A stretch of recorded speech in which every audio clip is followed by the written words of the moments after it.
Anda kembali menyaksikan Net Bali. Diduga remblong, sebuah truk bermuatan kasur hilang kendali dan menabrak rumah warga, tewaskan 2 orang di Labuan Said, Uluwatu.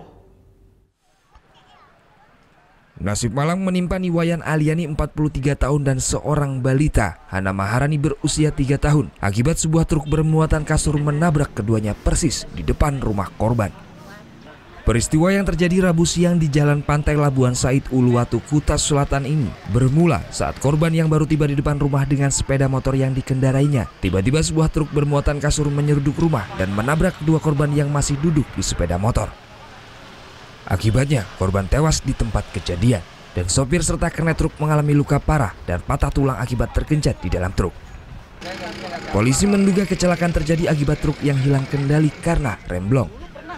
Ibu dan ponakannya yang umur 3 tahun tersebut sebelum terjadi kejadian informasi habis dari suatu warung untuk membeli susu. Selanjutnya pulang ke rumahnya, belum turun dari sepeda motor, sudah di depan rumah ternyata ada truk fuso yang tidak bisa dikuasai sehingga menabrak mereka dan menabrak rumah tersebut.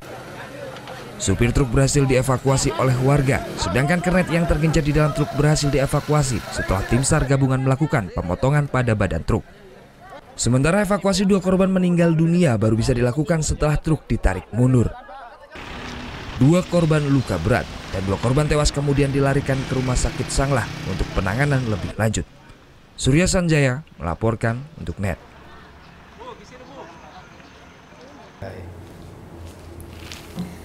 Udah selesai kan nontonnya? Nah, jadi jangan lupa buat like, komen, dan subscribe ya.